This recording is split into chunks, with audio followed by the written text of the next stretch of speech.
But lawyers are already threatening lawsuits, even as the possible vote takes shape this weekend. NBC 25's Dave Kinchin has been following the story and has the details. Police say 4-year-old Dominic Calhoun endured days of torture before his death last month. Now his family has taken action to save other children from a similar fate. It's our top story tonight. Starting tomorrow, tanning salons across the country will have to tax their patrons 10% to use their indoor tanning beds. That federal revenue will help pay for the new health care bill. NBC 25's Jessica Harthorn joins us live to tell us what one local tanning salon has to say about it. Jessica?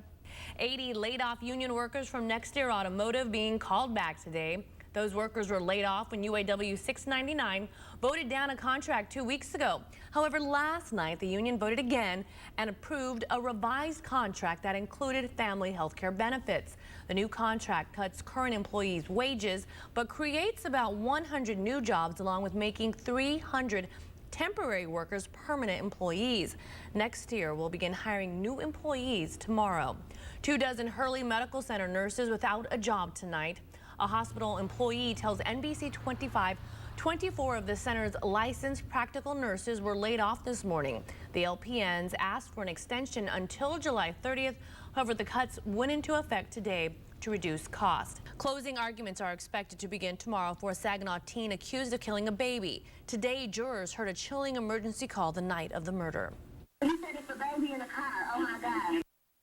911 tapes were played in the trial of 16-year-old Jordan Granderson. The 16-year-old allegedly shot through a car in Saginaw last September, injuring a driver and killing a 6-month-old child. Today, that driver described the incident.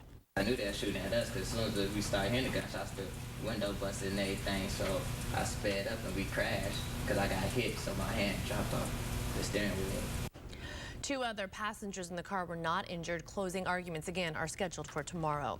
A Mount Pleasant man will spend nearly 18 years in jail for kidnapping. The U.S. Attorney reports in December 2009, 27-year-old Juan Luis Montoya Pego hit a Mount Pleasant man in the head while he was asleep, then held a knife to his throat, locked him in a car trunk, then dumped the victim in a Grand Rapids alley. Wednesday, Montoya Pego was found guilty and was sentenced to nearly 18 years in jail, followed by 2 years of supervised release. Bay City police need your help finding an armed robber. Around 10:14 last night, a man threatened the cashier at the Ideal Party store with a knife, then fled with an undisclosed amount of cash. Police describe him as a white male, thin-built, about 6 feet tall. Anyone with information is asked to call police. Mark, I thought we were done with the flurries. Nope, we're not. Darn. We got a couple of them. Just a couple, though, right? Yeah. Take a look around. Times have changed. This is all that's left of the AC plant. The Big Three is no longer the power it once was, and the UAW's strength to protect its members, much like this plant, has crumbled. Now, it may be dark inside the trunk, but most newer model cars have a release latch from the inside. So try and look for that and get out that way. Once you open it, try and flag someone down. Kim says her daughter's room was the worst. All the walls were covered in mold. She had to gut the whole room. And now 9 months after buying the home, her daughter still can't sleep here. Just like Jim Geyer mentioned a few moments ago, and as you can tell on me and on the roads, the snowfall has definitely started. And while it looks like a postcard, it's making for some tough driving conditions for those out celebrating the new year across mid-Michigan. I talked to some professors off camera who've told me they've never had to deal with anything like this before. So they want to make sure to keep the lines of communication open between them and their students. They say they're also taking the situation day by day. Reporting in Mount Pleasant, Jenny Suniga, NBC 25 News. The quaint and quiet town of Lennon is safe, the epitome of family values. It was the reason Mary Preer moved here, but she was dead wrong. But obviously somebody saw her as one that they wanted to facilitate the opportunity to go and snatch onto her, drag her out of the house, beat her, choke her, drag her, molest her, and then leave her for dead. Because she was just a vulnerable person, and to have her treated like that, it's just awful. Barbara Baker Omerod barely knew Mary, but was horrified by her 88-year-old neighbor's cold-blooded rape and murder. She raised $20,000 to solve the crime. 15 years later, it remains unsolved. Well, it's really scary that they could still be around somewhere, that they could be doing this to other people. For Genesee County Undersheriff Chris Swanson, the case is never far from his thoughts. I've made a vow that before I leave, there will be vindication for Mary Preer. The year was 1997. Mary, by most accounts, was an eccentric religious woman who lived alone and kept to herself. And every day she would have the same routine over and over and over. Swanson says her predictable schedule made Mary the perfect target. Investigators believe Mary knew her killer and welcomed him in sometime on February 26th. Her first assault occurred probably about 50 feet from her front door, and on the back of her head there was a tremendous soft tissue injuries where somebody had actually taken her hair and bounced it off the ground. That's not what killed her. Swanson says Mary was savagely beaten, raped, and then strangled. How she made it from there to the back of the house is the gruesome part, because she was dragged by her left hand. Mary's lifeless body was found here, half naked, her face covered. Investigators believe that's a sign the killer knew Mary and couldn't handle seeing her face during the attack. I wish they would find who did it, because they got away with a perfect crime. 96-year-old Fran Pavlovich, Mary's sister and only living relative in Michigan, says the two were not close. She only has a few old photos of Mary. Nevertheless, Fran is haunted by her sister's gruesome murder. I want to know who did it. I think that was cruel. Swanson says over the years he's questioned several suspects, but nothing's panned out. It's a very difficult case because the physical evidence that we had on scene was washed away by Mother Nature. In the nearly 24 hours Mary's body laid unnoticed in the field, the weather changed considerably from freezing to snow to rain, destroying many of the clues. Still, some DNA evidence was collected, and Swanson believes someone knows something that will help the pieces of this puzzle fall into place. I believe that people out there know some information. Maybe if they don't even think it's relevant, we'll take anything. As time passed, Barbara didn't feel right keeping the money she collected and donated it to Mary's church in hopes that one day a miracle will come to pass and Mary's killer will be brought to justice. It's only fair when somebody's taking like that from a family and from a community like ours.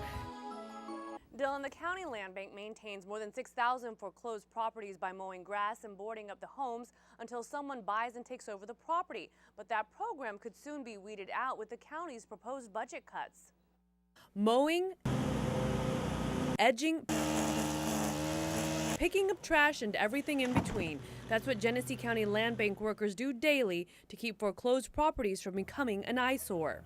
People can see the results of it. They can see where their tax dollars has went to. Residents say the program makes communities safer. Helps keep our neighborhood clean, helps keep crime down, and people doing drugs out of these abandoned houses. Genesee County commissioners are proposing cutting roughly $1.3 million to balance the county's budget, and it would nearly wipe out the land bank's funding. We'll have a little bit of money from a federal program, but the total amount of pieces of property that will be able to be maintained, cleaned, is about 300 versus 6,000. So you can imagine the impact of that. Residents tell me their main concern is that if these vacant properties aren't taken care of, not only will it attract crime, but they become a prime target for arson. One house was already burning. As a matter of fact, it's probably still burning as we're talking. And, you know, they just let them burn down, and then they never really clean them up. It looks bad. It looks bad for everybody when the neighborhood ain't clean. Genesee County Treasurer and Land Bank Chairwoman Deb Cherry says she understands the county's predicament, but plans to fight the cuts and come up with a compromise. I think we could be of help so that we could continue the land bank activities and also help them as they get their budget adopted. In the meantime, residents can only hope. I think they should keep it going. I really do. I think it's terrible. You know, like I said, we got to keep our city clean. The $80 million budget won't be adopted until later this month and can be changed. Cherry says she plans on having several meetings with commissioners to come up with a compromise. Reporting live in the newsroom, Suniga, NBC 25 News. It's been 14 months. Who would have thought that we would find the dog again? Monica Benson still can't believe her beloved pooch Caesar will soon be home. I didn't believe it. Caesar disappeared June 14th last year after a tragic car crash in New Mexico. The Clio family was on their way to California when Monica lost control of their minivan and it flipped over. Got out of the car and felt like a dream, just something you don't want to be real. Monica's husband Gary and daughter Emily died in the crash. 4 of them were actually on the freeway. Benjamin was in the grass right by my husband. The youngest of her 5 children, Benjamin, was in the ICU for more than 2 weeks. In the midst of the chaos, Caesar disappeared. For months, Monica and her kids hoped the Maltese pup would be found, but nothing turned up until a rescue group found Caesar last week in New Mexico. The pet store that Monica and her husband purchased Caesar from automatically inserted a microchip similar to this into their dog. When scanned, Their address pops up, and that's just what rescuers did when they found Caesar. The only problem, Monica had changed her address. They were determined to find the owner. They knew something was telling them there was more to the story than just this lost dog, because the dog came from Michigan. How is this dog get here? A woman with the rescue group researched Monica's name on the internet and eventually got a hold of Monica and told her the good news. For me, it's just like it's something from above, something beyond explanation that you can't explain. There's no reasoning. Monica says Caesar's return feels like a message from Gary and Emily. I think this in some way is, we're okay. Now you guys can be okay. And now Monica and her family can find peace and closure. I think too, because he was a part of what we're missing, it's just that reconnection.